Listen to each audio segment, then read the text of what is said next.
ನಮಸ್ಕಾರ. Welcome to ವಾಸ್ತು ಜ್ಯೋತಿ. ವಾಸ್ತು ಜ್ಯೋತಿ ಕಾರ್ಯಕ್ರಮಕ್ಕೆ ಸುಸ್ವಾಗತಗಳು. ವಾರ ಭವಿಷ್ಯ ವಾರದಲ್ಲಿ ನಮಗೆ ಡಿಸೆಂಬರ್ 1ರಿಂದ 7ನೇ ತಾರೀಕು ತನಕ ಯಾವ ರಾಶಿಯವರಿಗೆ ಏನು ಫಲ ಸಿಗುತ್ತೆ ಅಂತ ನೋಡೋಣ. ಅದರಲ್ಲೂ ಪ್ರಮುಖವಾಗಿ ನಮಗೆ ಈ ದ್ವಾದಶ ರಾಶಿ ಫಲಗಳಿಗೂ ಮುಂಚೆ ಯಾವ್ಯಾವ ಪ್ಲಾನೆಟ್ಸ್ ಯಾವ್ಯಾವ ಪರಿಸರ ಅಂದರೆ ಯಾವ ರಾಶಿಲಿದೆ ಅಂತ ನೋಡೋಣ. ಮೊದಲನೇದಾಗಿ ಈಗ ಚಂದ್ರ ಮೇಷ ಮತ್ತು ವೃಷಭ ರಾಶಿಯಲ್ಲಿ ಈ ವಾರದ ಸಂಚಾರ ಮಾಡುತ್ತೆ. ಗುರು ಕರ್ಕಾಟಕ ರಾಶಿಯಲ್ಲಿದೆ. ಸಿಂಹ ರಾಶಿಯಲ್ಲಿ ಕೇತು, ಬುಧನು ತುಲಾ ರಾಶಿಯಲ್ಲಿಯೂ, ಕುಜ ಶುಕ್ರ ರವಿ ವೃಶ್ಚಿಕ ರಾಶಿಯಲ್ಲಿ, ರಾಹು ಕುಂಭ ರಾಶಿಯಲ್ಲಿಯೂ, ಶನಿ ಮೀನ ರಾಶಿಯಲ್ಲಿ ಈಗ ಡೈರೆಕ್ಟ್ ಮೋಷನ್ ಅಂದರೆ ವಕ್ರಿಯ ತ್ಯಾಗ ಮಾಡಿದೆ. ಸೊ ಹಾಗೆ ಓವರ್ ಆಲ್ ಇದು ಪರಿಸರ ನಡೆಸಿರೋ ಪರಿಸರಗಳು.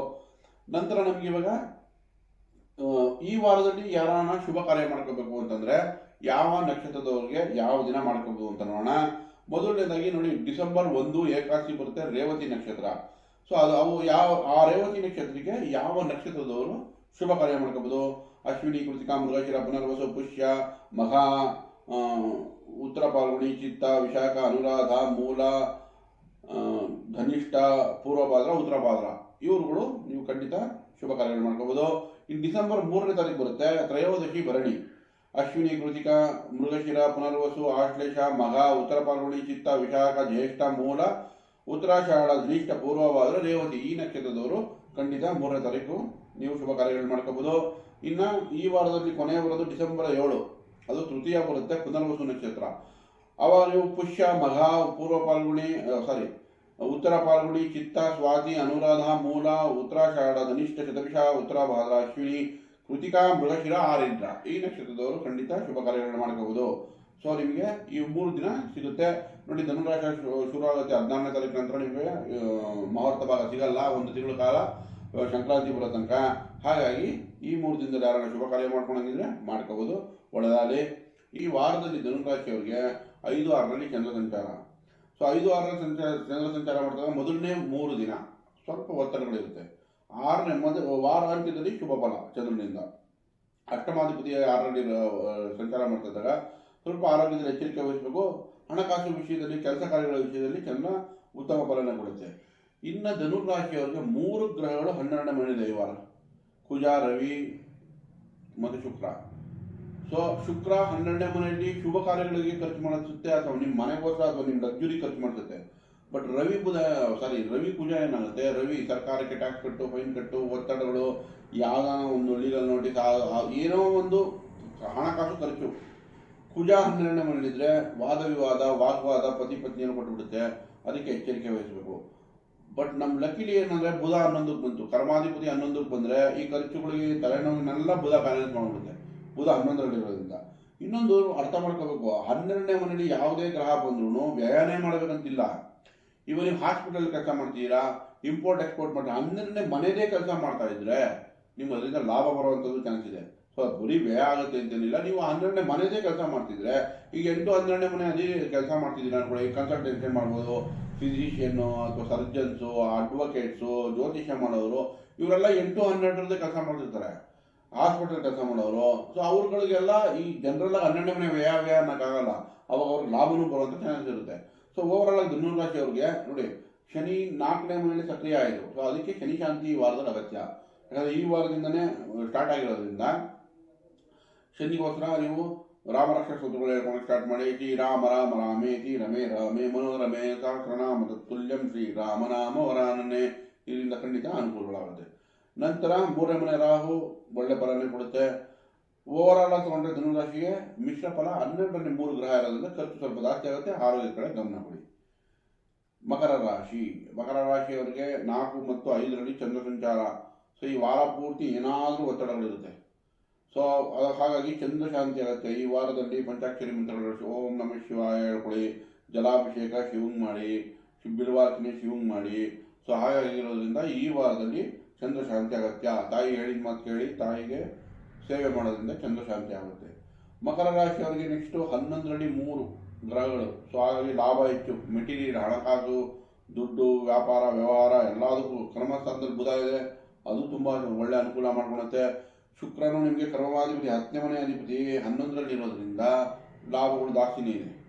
ಸೊ ಓವರಾಲ್ ತಗೊಂಡ್ರೆ ಮಕರ ರಾಶಿಯವರಿಗೆ ಈ ವಾರ ಶುಭ ಫಲ ಅಂತಲೇ ಹೇಳ್ಬೋದು. ಚಂದ್ರ ಶಾಂತಿ ಒಂದು ಅಗತ್ಯ. ಮನಸ್ಸೊಂದು ಚೆನ್ನಾಗಿಟ್ಕೊಳ್ಳಿ, ಮಿಕ್ಕಿದೆಲ್ಲ ನಿಮ್ಗೆ ಒಳ್ಳೊಳ್ಳೆ ಪೊಸಿಷನಲ್ಲೇ ಇದೆ. ಮಕರ ರಾಶಿಯವರು ಒಳ್ಳೆಯದಾಗಲಿ. ಕುಂಭರಾಶಿ ನೋಡಿ, ಕುಂಭರಾಶಿಯವರಿಗೆ 3-4ರಲ್ಲಿ ಚಂದ್ರ ಸಂಚಾರ, 3-4ರಲ್ಲಿ ಸಂಚಾರ ಮಾಡ್ತಕ್ಕ ವಾರದ ಮೊದಲನೇ 3 ದಿವಸ ನಿಮಗೆ ಫ್ರೆಶ್ ಆಗಿ ಒಳ್ಳೆ ಆಕ್ಟಿವ್ ಆಗಿ ಒಳ್ಳೆ ರಿಸಲ್ಟ್ ಕೊಡುತ್ತೆ. 4ನೇ ಮನೆಗೆ ಹೋಗ್ತಾ ಇದ್ದಂಗೆ ಸ್ವಲ್ಪ ಒತ್ತಡ ಅಥವಾ ಸ್ವಲ್ಪ ನಿಧಾನ ಆಗೋ ಚಾನ್ಸಸ್ ಇರುತ್ತೆ. ಹಾಗಾಗಿ ಚಂದ್ರ ಶಾಂತಿ ಅಗತ್ಯ. ಚಂದ್ರ ಶಾಂತಿಗೆ ಬೆಳ್ಳಿ ಲೋಟದಲ್ಲಿ ನೀರು ಕುಡಿಯೋದು, ಅದಾಗಿಲ್ಲ ಅಂದರೆ ಪಂಚಾಕ್ಷರಿ ಮಂತ್ರ ಓಂ ನಮಃ ಶಿವಾಯ ಒಂದು 108 ಸಲ ಹೇಳೋದು, ಅಥವಾ ಜಲಾಭಿಷೇಕ ರುದ್ರಂಗೆ ಅಥವಾ ಶಿವಂಗೆ ಮಾಡಿಸೋದ್ರಿಂದ ಖಂಡಿತ ಲಾಭ ಸಿಗುತ್ತೆ. ಕುಂಭರಾಶಿಯವರಿಗೆ ಕರ್ಮಸ್ಥಾನದಲ್ಲಿ ನೋಡಿ 7, 8, 9 ಕುಂಭರಾಶಿಯವರಿಗೆ ಕರ್ಮಸ್ಥಾನದಲ್ಲಿ 3 ಗ್ರಹ ಸೇರ್ಕೊಂತು, ಶುಕ್ರ, ರವಿ ಮತ್ತೆ ಕುಜ. ರವಿ ಕುಜ 10ನೇ ಮನೆ ಒಳ್ಳೆ ರಿಸಲ್ಟ್ ಕೊಡುತ್ತೆ. ಶುಕ್ರ 10ನೇ ಮನೆಗೆ ಬಂದಾಗ ಸ್ಥಾನ ಬದಲಾವಣೆ, ಜಾಗ ಬದಲಾವಣೆ ಆಗೋ ಚಾನ್ಸಸ್ ಇರುತ್ತೆ. ನಿಮಗೆ ಅದಕ್ಕೆ ಪ್ರಿಪೇರ್ ಆಗಿರಿ ಅಥವಾ ಅದಕ್ಕೆ ರೆಡಿ ಆಗಿರಿ, ಅದನ್ನು ನಿಮ್ಮ ಲಾಭಕ್ಕೆ ಉಪಯೋಗಿಸ್ಕೋಬೋದು. ಸೊ ನಿಮಗೆ ಈ 3 ಗ್ರಹಗಳು ಒಳ್ಳೆ ಲಾಭನೇ ಕೊಡುತ್ತೆ, ಏನು ಚಿಂತೆ ಇಲ್ಲ. ಕುಂಭರಾಶಿಯವರು ತಗೊಂಡಾಗ 7ನೇ ಮನೆ ಕೇತುಗೆ ಪರಿಹಾರ ಬೇಕು. ಇಲ್ಲಾಂದರೆ ಪತಿ ಅಥವಾ ಪತ್ನಿ, ನಿಮ್ಮ ಮನೆಯಲ್ಲಿ ಪತಿ ಅಥವಾ ಪತ್ನಿಗೆ ಸ್ವಲ್ಪ ಆರೋಗ್ಯ ಕೆಡುತ್ತೆ. ಸೊ ಆ ಕೇತು ಸಪ್ತಮ್ನಲ್ಲಿದ್ದರೆ, ಅಥವಾ ನಿಮಗೆ ಮನೆಯಲ್ಲಿ ಡಿಟ್ಯಾಚ್ಮೆಂಟು, ವೈವಾಹಿಕ ಜೀವನದಲ್ಲಿ ಸಾಮರಸ್ಯ ನಿಧಾನ ಮಾಡಿಬಿಡುತ್ತೆ. ಹಾಗಾಗಿ ಕೇತುಗೆ ಶಾಂತಿ ಅಗತ್ಯ. ಪಲಾಶ ಪುಷ್ಪ ಸಂಕಾಶಂ ತಾರಕಾಗ್ರಹಮಸ್ತಕಂ ರೌದ್ರಂ ರೌದ್ರಾತ್ಮಕಂ ಘೋರಂ ತಂ ಕೇತುಂ ಪ್ರಣಮಾಮ್ಯಂ. ಇದನ್ನೊಂದು 21 ಬಾರಿ ಆದರೂ ದಿನನಿತ್ಯ ಹೇಳೋದ್ರಿಂದ ಕೇತು ಶಾಂತಿ ಆಗುತ್ತೆ. ಬೀದಿ ನಾಯಿಗೆ ಆಹಾರ ಕೊಡಬಹುದು, ಅಥವಾ ನಿಮಗೆ ಈ ಚಳಿಗಾಲ ಈ ಬೆಡ್ಶೀಟು ಅಥವಾ ರಗ್, ಸ್ಪೆಷಲಿ ರಗ್ಗನ್ನು ಬಡವರು ದಾನ ಮಾಡೋದ್ರಿಂದ ಖಂಡಿತ ಕೇತು ಶಾಂತಿ ಆಗುತ್ತೆ. ಸೊ ಕುಂಭರಾಶಿಯವರಿಗೆ ಶನಿ ಕೂಡ ಸಕ್ರಿಯ ಆಗಿರೋದ್ರಿಂದ 50-60% ರಿಲೀಫ್ ಸಿಗುತ್ತೆ ನಿಮಗೆ. ಇದು ಒಳ್ಳೆ ಸುದ್ದಿ. ಏನಂದರೆ ಇನ್ನು ಮುಂದೆ ನಿಮಗೆ ಜನ್ಮದ ಶನಿ ಪ್ರಾಬ್ಲಮ್ ಇರಲ್ಲ, ನಿಮಗೆ ಸತಿ ಅಂತ್ಯ ಭಾಗದ ರಿಸಲ್ಟ್ ಕೊಡುತ್ತೆ. ಈ ದಿವಸ ವಕ್ರಿಯವಾಗಿ 120 ನೋಡಿ, ಲಾಸ್ಟ್ 2-3 ತಿಂಗಳಿಂದ ಅಬ್ಸರ್ವ್ ಮಾಡಿದ್ರೆ ನಿಮಗೆ ಮತ್ತೆ ಒತ್ತಡಗಳು ಜಾಸ್ತಿ ಆಗಿತ್ತು ಕುಂಭರಾಶಿಯವರಿಗೆ. ಈಗ ಅದರಿಂದ ರಿಲೀಫ್ ಸಿಗುತ್ತೆ ನಿಮಗೆ ಸತಿಯ ಕೊನೆ ಭಾಗ. ಆದರೂ ಶನಿ ಶಾಂತಿ ಅಗತ್ಯ. ನಿಮ್ಮಲ್ಲೇ ರಾಹು ಇದೆ, ಚಂಚಲ, ಸ್ವಲ್ಪ ಸ್ಕಿನ್ ಪ್ರಾಬ್ಲಮ್ಮು ಅಥವಾ ಅಲರ್ಜೀಸ್ ಆಗೋ ಚಾನ್ಸ್ ಇರುತ್ತೆ, ಅದಕ್ಕೆ ಎಚ್ಚರಿಕೆ. ಓವರಾಲ್ ಕುಂಭರಾಶಿ ಚೆನ್ನಾಗಿದೆ ಅಂತ ಹೇಳ್ಬೋದು, ಒಳ್ಳೆಯದಾಗಿ. ಕೊನೆಯದಾಗಿ ಮೀನರಾಶಿಲಿ ಜನ್ಮದಲ್ಲೇ ಶನಿ ಸಕ್ರಿಯ ಆಯಿತು, ಹಾಗಾಗಿ ಸತಿಯ ಜನ್ಮ ಶನಿ ಪ್ರಾರಂಭ ಆಗುತ್ತೆ. ಆದರೂ ಒತ್ತಡ ಅಂತ ಹೇಳಲ್ಲ, ಪ್ಲಾನ್ ಮಾಡ್ಕೊಳ್ಳೋ ಅವಶ್ಯಕತೆ ಇದೆ. ಸ್ವಲ್ಪ ಸಹನೆ ಶಾಂತಿಯಿಂದ ನಿಧಾನವಾಗಿ ಹೋದರೆ ಆರಾಮಾಗಿ ಇದರಲ್ಲಿ ನೀವು ಮುಂದುವರಿತೀರಾ. ನಂತರ 2 ಮತ್ತು 3ರಲ್ಲಿ ಚಂದ್ರ ಸಂಚಾರ. 2-3ರಲ್ಲಿ ವಾರದ ಮೊದಲನೇ ಭಾಗದಲ್ಲಿ ಸೋಮವಾರ, ಮಂಗಳವಾರ, ಬುಧವಾರ ಸ್ವಲ್ಪ ಒತ್ತಡ ಇರುತ್ತೆ. ಆಮೇಲೆ ಹೋಗ್ತಾ ಹೋಗ್ತಾ ಬಂಧು ಮಿತ್ರರ ಭೇಟಿ, ಸ್ವಲ್ಪ ನೆಮ್ಮದಿ ಎಲ್ಲನೂ ಸಿಗುವಂಥ ಸ್ಟಾರ್ಟ್ ಆಗುತ್ತೆ. ಮೀನರಾಶಿಯವರಿಗೆ ಪಂಚಮದಲ್ಲಿ ಗುರು ನಿಮ್ಮ ರಾಶಿನೇ ನೋಡ್ತಾ ಇದೆ. ಸೊ ವಿದ್ಯಾಭ್ಯಾಸಕ್ಕೆ ಅನುಕೂಲ, ಆರೋಗ್ಯದ ಚೇತರಿಕೆ, ವಿದ್ಯಾಭ್ಯಾಸಕ್ಕೆ ಅನುಕೂಲ. ಮತ್ತು ಗುರು ದೃಷ್ಟಿ ಯಾವಾಗ ನಿಮಗೆ ಭಾಗ್ಯದ ಮೇಲೆ ಬಿದ್ದಿದೆ, ಪಂಚಮದಿಂದ ವೃಶ್ಚಿಕ ರಾಶಿ ನೋಡಿದಾಗ 3 ಗ್ರಹಗಳು ಕುಜ, ರವಿ, ಶುಕ್ರ. ಸೊ ಭಾಗ್ಯದಲ್ಲಿ 3 ಗ್ರಹ ಇರೋದ್ರಿಂದ ಮಿಶ್ರ ಫಲ ಸಿಗುತ್ತೆ ನಿಮಗೆ. ಸೊ ಆರೋಗ್ಯದಲ್ಲಿ ಒಂದು ಎಚ್ಚರಿಕೆ ವಹಿಸಬೇಕು, ತಂದೆ ಆರೋಗ್ಯದಲ್ಲಿ ಎಚ್ಚರಿಕೆ ವಹಿಸಬೇಕು. ಇನ್ನು ಹಣಕಾಸು ಅಥವಾ ಭೂಮಿಯಿಂದ ಅದೃಷ್ಟ ಅಥವಾ ನಮಗೆ ವಾಹನಗಳಿಂದ ಅದೃಷ್ಟ ಇಂಥದ್ದು ಚೆನ್ನಾಗಿದೆ. ಆಮೇಲೆ ಸಾಮರಸ್ಯಕ್ಕೆ ಶುಕ್ರ ಸಪೋರ್ಟ್ ಮಾಡುತ್ತೆ, ನ್ಯೂಟ್ರಲ್ ಫಲ ಸಿಗುತ್ತೆ ಅಂತ ಹೇಳ್ಬೋದು. ಅಷ್ಟಮದಲ್ಲಿ ಬುಧ ಕೂಡ ನಿಮಗೆ ವಿದ್ಯಾಭ್ಯಾಸಕ್ಕೆ ಹಣಕಾಸಿಗೆ ಅನುಕೂಲ ಮಾಡ್ಕೊಟ್ಬಿಡುತ್ತೆ. ಸೊ ಬುಧನೂ ಒಳ್ಳೆ ಪೊಸಿಷನಲ್ಲೇ ಇದೆ. ಕೇತುನು ನಿಮಗೆ ಮೀನರಾಶಿಯವರಿಗೆ ಒಳ್ಳೆ ಆರ್ನಮೆಂಟ್ ಇದೆ, ಆನ್ಸಿಸ್ಟಲ್ ಪ್ರಾಪರ್ಟಿಗೆಲ್ಲ ಒಳ್ಳೆಯದು. ಸೊ ಓವರಾಲ್ ಆಗಿ ತೊಗೊಂಡ್ರೆ ನಿಮಗೆ ಮಿಶ್ರ ಫಲ.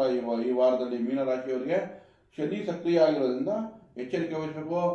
ರಾಮರಕ್ಷ ಸ್ತೋತ್ರ ಹೇಳ್ಕೊಳ್ಳಿ. ಶ್ರೀರಾಮ ರಾಮ ರಾಮೇತಿ ರಮೇ ರಾಮೇ ಮನೋರಮೆ ಸಹಸ್ರನಾಮದ ತುಲ್ಯಂ ಶ್ರೀರಾಮನಾಮ ವರಾನನೆ. ಈ ಮಂತ್ರಗಳು ಒಂದು ಅಟ್ಲೀಸ್ಟ್ 21 ಬಾರಿ ದಿನನಿತ್ಯ ಹೇಳ್ಕೊಳ್ಳೋದು, ಅಥವಾ ಹನುಮಾನ್ ಚಾಲೀಸ ಹೇಳ್ಕೊಬೋದು, ಅಥವಾ ಹನುಮಂತನಿಗೆ ವಿಲ್ಲದಲ್ಲಿ ಹಾರ ಹಾಕೊಡೋದು, ಅಥವಾ ಪಾವಮಾನ ಹೋಮ ಮಾಡಿಸೋದ್ರಿಂದ ಕೂಡ ನಿಮ್ಗೆ ಅನುಕೂಲಗಳಾಗುತ್ತೆ. ಓವರಾಲ್ ಆಗಿ ತೊಗೊಂಡ್ರೆ ನಿಮ್ಮ ಮೀನರಾಶಿಯವರಿಗೆ ಮಿಶ್ರ ಫಲ ಅಂತ ಹೇಳ್ಬೋದು, ಒಳ್ಳೆಯದಾಗಲಿ. ದಯವಿಟ್ಟು ವಿಡಿಯೋ ಇಷ್ಟ ಇದ್ದಲ್ಲಿ ಲೈಕ್ ಮಾಡಿ, ಸಬ್ಸ್ಕ್ರೈಬ್ ಮಾಡಿ, ಶೇರ್ ಮಾಡಿ. ಧನ್ಯವಾದಗಳು.